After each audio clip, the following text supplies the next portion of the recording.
Olá, aqueles que não me conhecem, eu me apresento, sou Carlos Eduardo Lírio, advogado, né?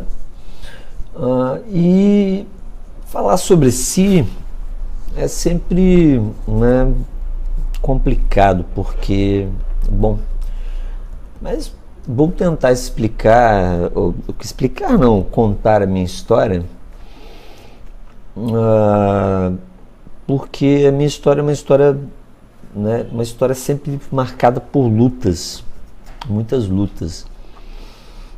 Então, todas essas lutas que eu travei desde o início da minha vida, não somente eu, mas a minha mãe, porque eu fui criado só pela minha mãe, me tornaram a pessoa que eu sou hoje, né? Então, assim, eu vou tentar resumir, porque se eu for contar a minha vida inteira vai ficar o vídeo vai ficar muito grande. Vou começar pela... Tive uma infância muito feliz, Fui criado em Jardim da Penha, mas apesar disso, fui criado num kitnet. A minha mãe era manicure e cabeleireira, me criou com muito sacrifício. Tive uma infância de muitos amigos. Esses dias eu estava até falando, né, quantos amigos eu da minha infância eu não via, né, quantos amigos eu fiz, quantos amigos às vezes eu encontro no fórum, né, e que se tornaram advogados, amigos de infância. Ah, Tive uma infância tranquila, mas a partir dos 13 anos, em decorrência dessas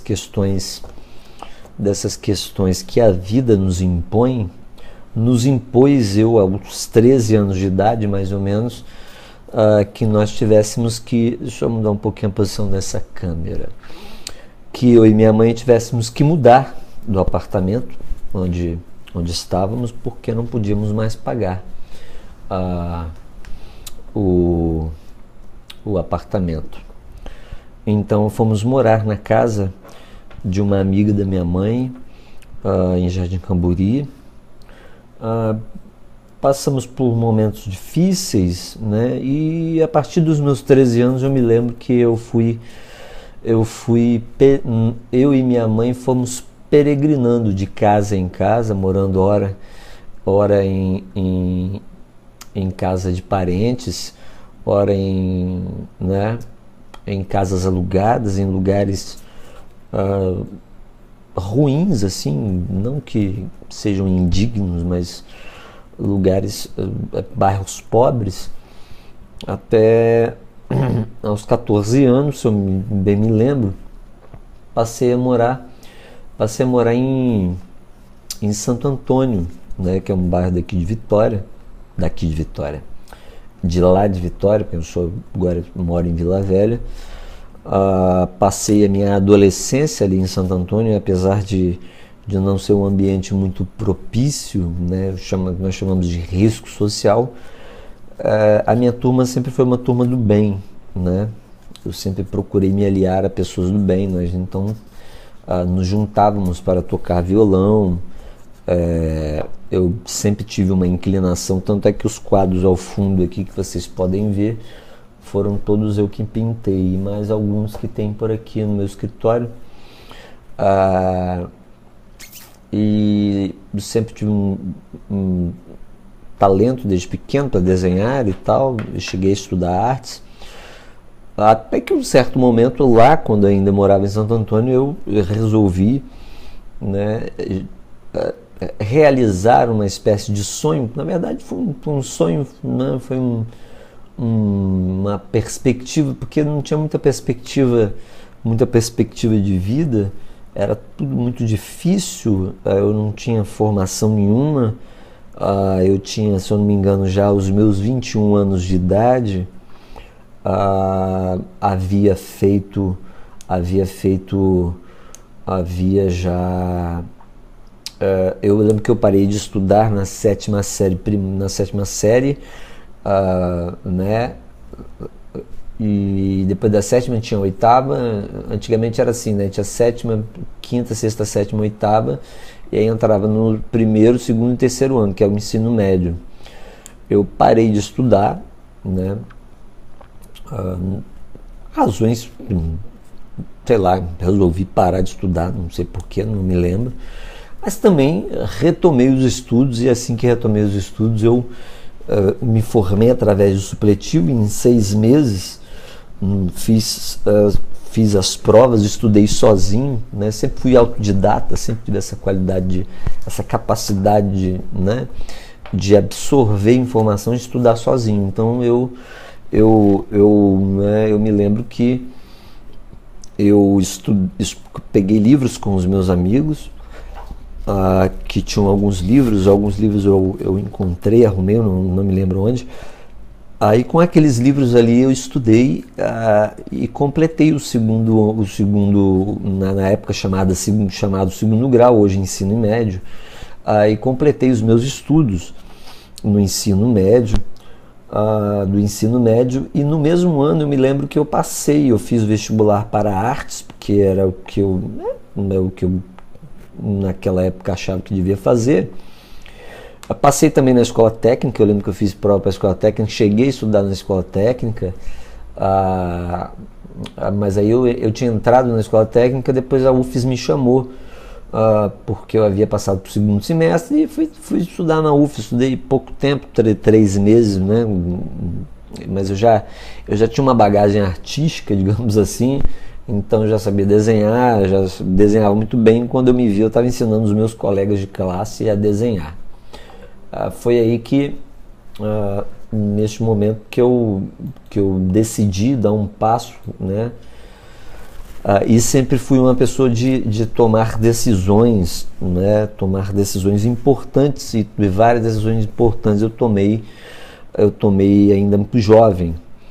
Então eu tomei uma decisão, eu falei assim, eu quero mais e eu vou estudar para ser médico, eu quero fazer medicina. Naquela época passava um seriado, quem é da minha época, de 1979, eu tenho 38 anos, quem é da minha época deve lembrar daquele seriado Plantão Médico com George Clooney, né, que foi, né, o George Clooney foi lançado naquele seriado.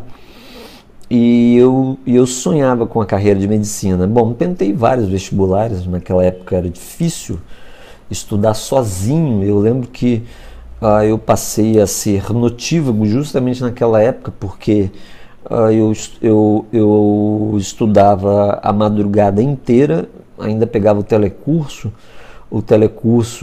às 7 horas da manhã, 6 e pouco, de 6 e meia até 7 horas. Eu lembro que eu dormia, era 8 horas da manhã, acordava às 4 horas da tarde e voltava a estudar. E assim foi 1, 2, 3 ou 4 vestibulares, até que eu tomei a decisão de ir para a Espanha. Viajei para a Espanha, um tio meu, né, pagou a minha passagem. Pagou a minha passagem, e eu fui tentar a vida na Espanha, porque via que no Brasil, achava que no Brasil não tinha possibilidade, já naquela época, não tinha possibilidade nenhuma de eu chegar aonde eu queria chegar. E fui tentar a vida na Espanha. Lá não fiquei muito tempo, né? Trabalhei em subemprego, como todo imigrante ilegal, né? Porque você vai com visto, vai com visto de turista, e fica lá, e fica naquela situação de procurar emprego e tal. Tem boas lembranças da Espanha, mas também sofri muito lá, e foi justamente lá que eu tomei uma decisão muito importante na minha vida, mais uma, né, uma primeira decisão que eu, se eu não me engano, hoje mesmo, né, hoje é dia 11, dia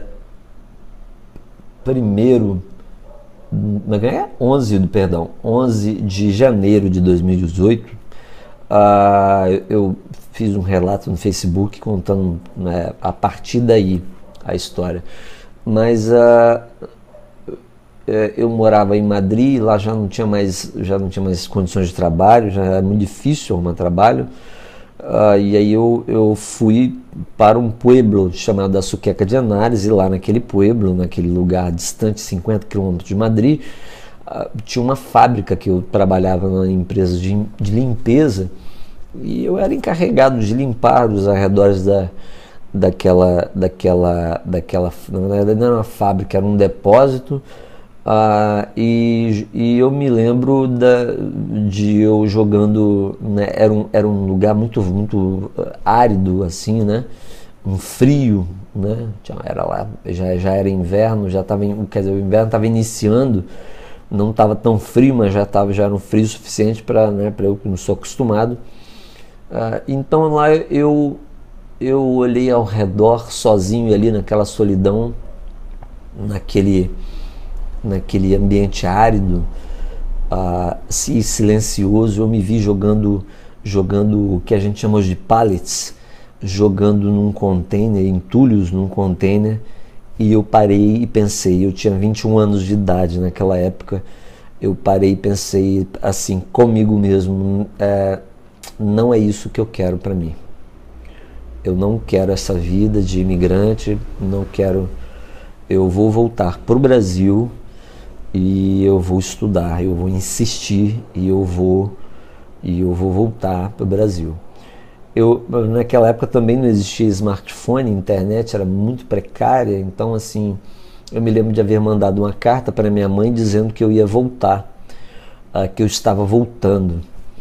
Não tinha dinheiro sequer para voltar, para vocês terem ideia. Não tinha dinheiro sequer para voltar, e o único dinheiro que eu pude mandar para minha mãe foi, na época, eu me lembro, R$100, o equivalente a R$100, que, se eu não me engano, né, eu tenho uma boa memória, ela comprou um ventilador com aquele dinheiro. Minha mãe, coitada, que amigos que acompanharam ela, que ficaram, de vez em quando iam lá em casa. Na verdade a casa nem era nossa, era de uma amiga, era uma casa emprestada. Disseram que ela chorava todos os dias pela minha ausência, né? Mas aí eu voltei, ela não sabia o dia que eu ia chegar, eu voltei, cheguei da Espanha finalmente, com uma mala, com as roupas que eu tinha levado. E a única coisa que eu trouxe de lá que sobrou dessa viagem foram as lembranças, um violão que eu comprei, e R$50, nada mais que isso. E segui adiante, dali no mesmo dia, eu lembro como se fosse ontem, eu cheguei, tinha acabado de chegar ainda com um cabelo muito grande, porque eu não tinha dinheiro nem para cortar cabelo, um cabelo grande,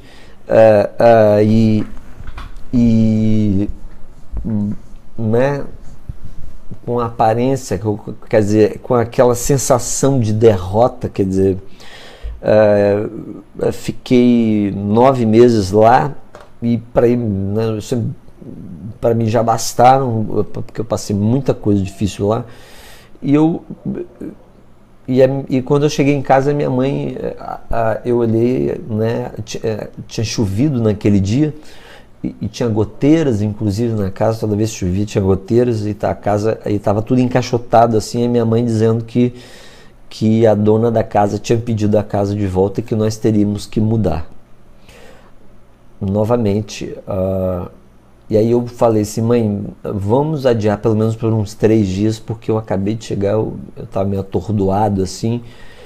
Procurei meus amigos, né, os meus amigos me receberam muito bem, ficaram muito felizes com a minha volta, né.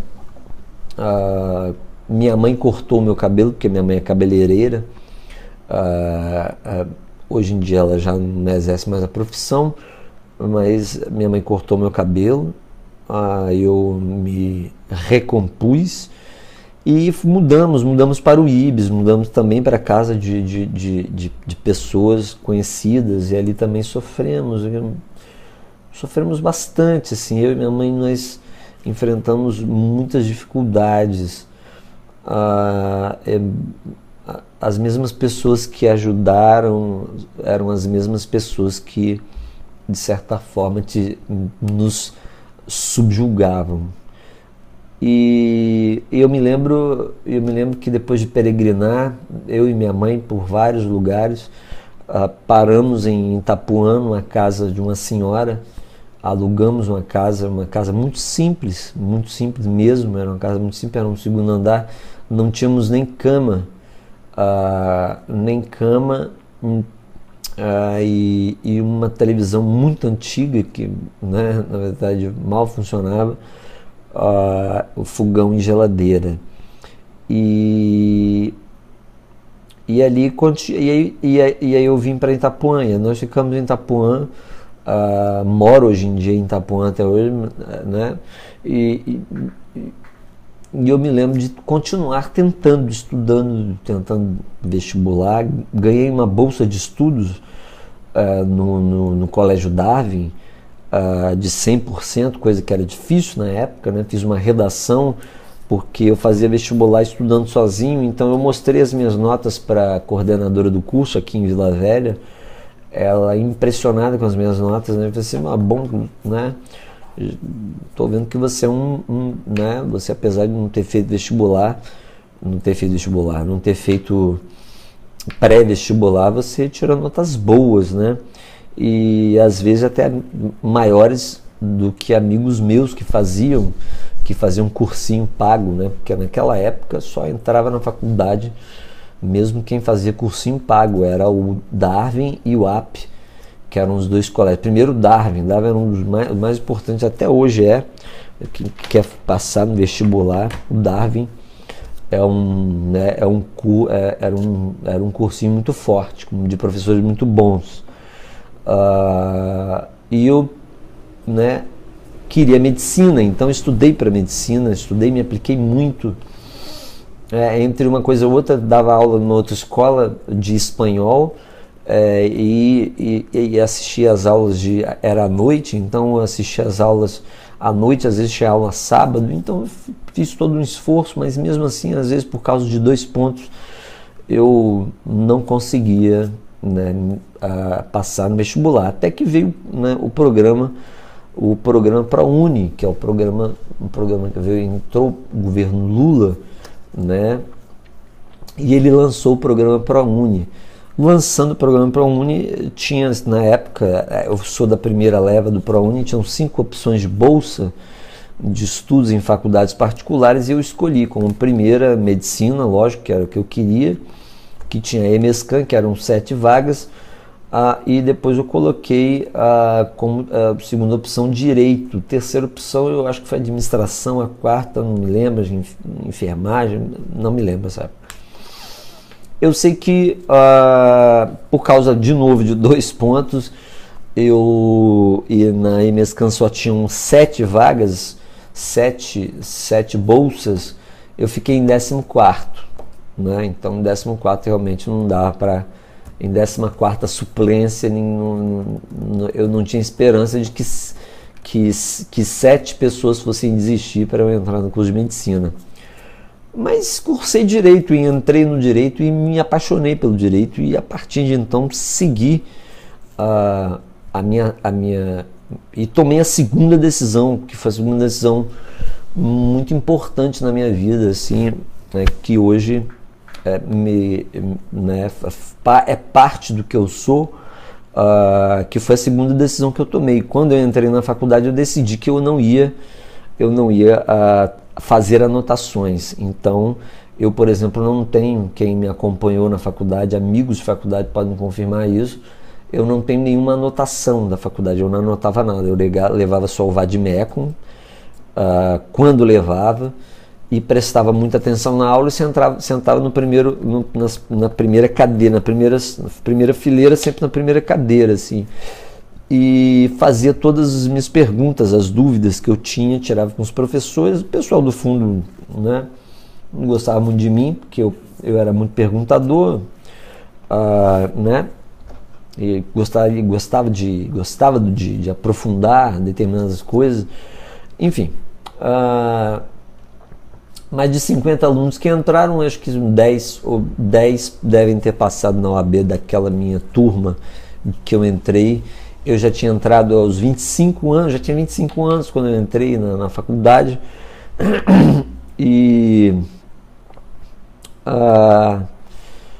e foram, na verdade, foram 6 anos de faculdade, porque um ano só eu me dediquei a fazer uma monografia, porque, como sempre, tomei uma outra decisão, vou fazer uma monografia que sirva tanto para o mestrado quanto para o doutorado, né? Então caprichei na minha monografia, tirei 9.9, o professor não me deu 10, não sei nem porque, né? Enfim, caprichei muito na minha monografia, que em breve eu vou lançar como livro, e aí eu segui adiante na minha carreira.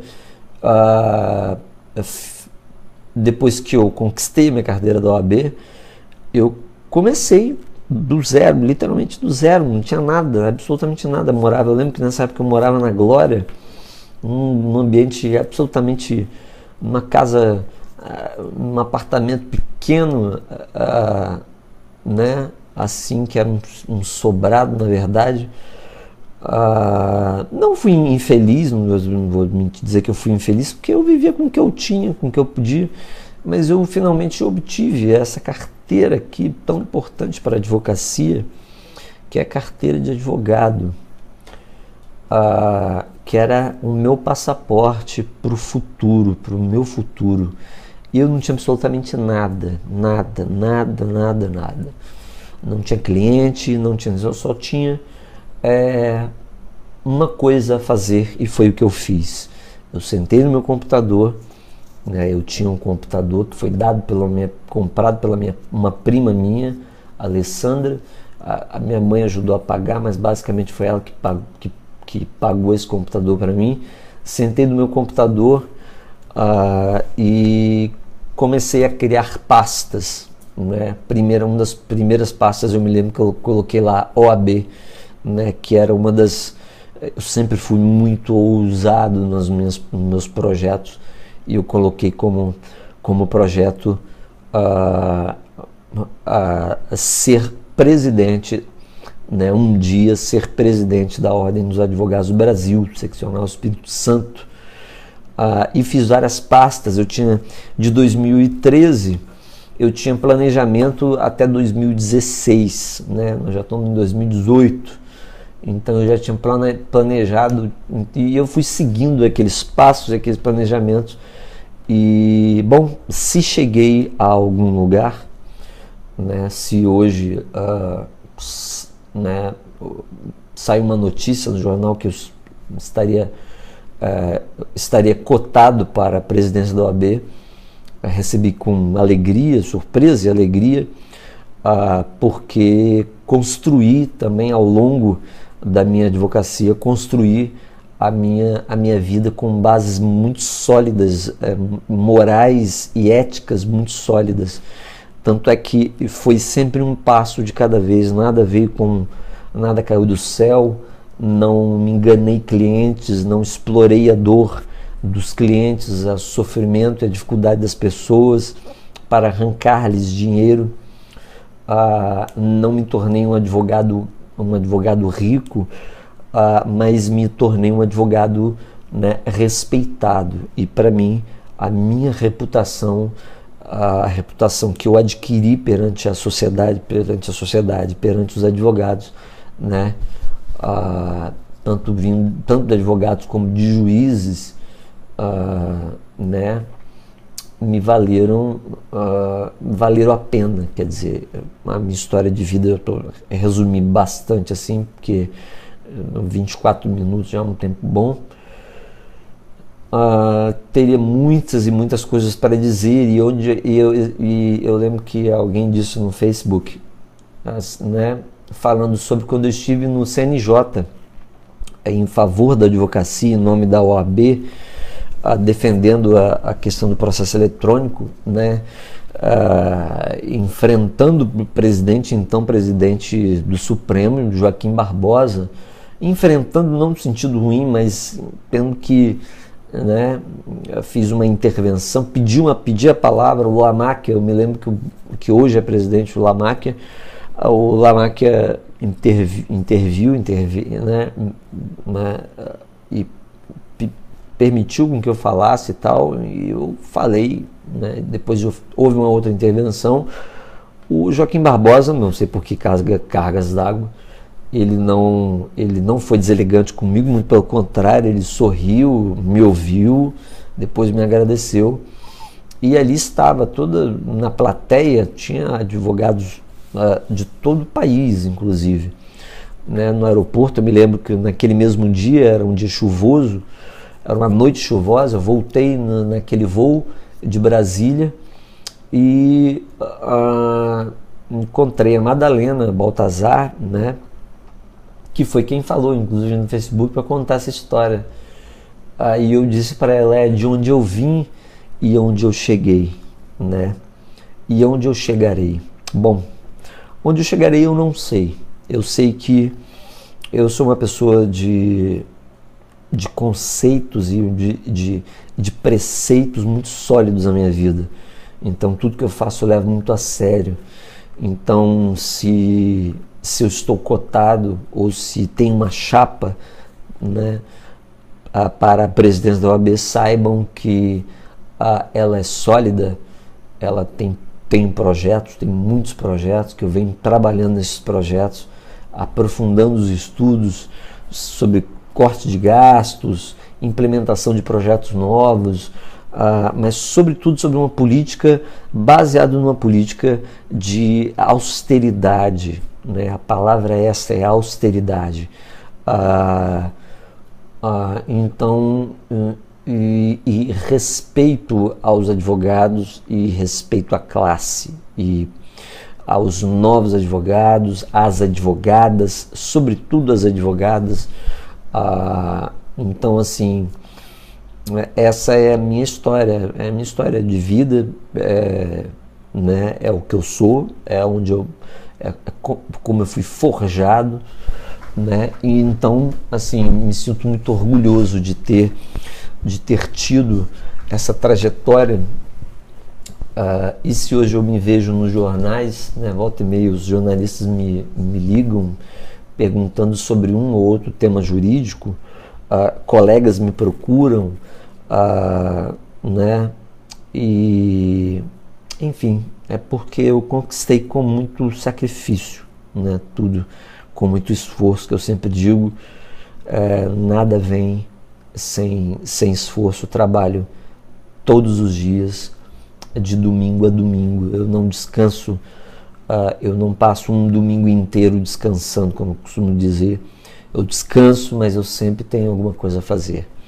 Então, a todos vocês que estiverem assistindo esse vídeo, saibam que eu sou uma pessoa muito séria, uma pessoa que leva as coisas adiante e que tem projetos e que tem que seria uma imensa honra para mim, né, poder ocupar a cadeira de presidente da Ordem dos Advogados do Brasil, da Seccional Espírito Santo. Então, às advogadas, aos advogados, aos acadêmicos de direito, que também tem projeto para os acadêmicos de direito ainda, para os estagiários, eu deixo esse relato aqui como registro e dizendo para vocês que essa trajetória de vida me permite, me dá a segurança e a certeza de que eu posso e eu tenho condições de melhorar a advocacia. Assim como fiz em várias ocasiões, criei aplicativos para os advogados, o primeiro aplicativo dos advogados do Interfóruns, eu me lembro, eu dei um nome de Transfóruns, né? Sempre procurando ajudar os meus colegas advogados, e aqueles que me pedem ajuda também sempre procuro ajudar. Então é assim que eu sou, essa é a minha filosofia, e eu espero colaborar para a classe da maneira mais digna possível, da maneira mais correta possível, com critérios de austeridade, com implementação de corte de gastos, de economia, de de foco em projetos importantes. Para isso é preciso cortar gastos e uma coisa que eu ia falar agora que me fugiu a memória, tem os cortes dos gastos, os projetos, né? E tem o posicionamento institucional da própria Ordem dos Advogados do Brasil, né? Que deve ser perante a sociedade, mas também voltada para os advogados, e advogadas, para todos, uma OAB, para que todos possam se sentir representados, se sentirem albergados e terem um devido retorno das anuidades que são pagas, né? Que são pagas com muito sacrifício. As plataformas estão aí no site onde está este vídeo. As plataformas estão aí. Então, basicamente é isso. Senhoras e senhores, muito obrigado muito obrigado por haverem, viram esse vídeo até o final. Eu agradeço a todos vocês e saibam que eu levarei muito a sério essa posição que é muito importante dentro da classe, e é muito importante, e olharei para todos. Esse é o meu perfil, isso é o que eu sou. Me desculpem os ruídos, porque eu moro em casa, então infelizmente alguns ruídos ocorrem. Senhoras e senhores, finalmente eu me despeço. Muito obrigado e vamos ver, né? Peço que vocês adiram ao nosso projeto, que vocês olhem com carinho o projeto, os projetos, as plataformas, e analisem e avaliem, e que venham para o nosso lado, que nos acompanhem. Muito obrigado e até a próxima. Nos vemos por aí pela campanha.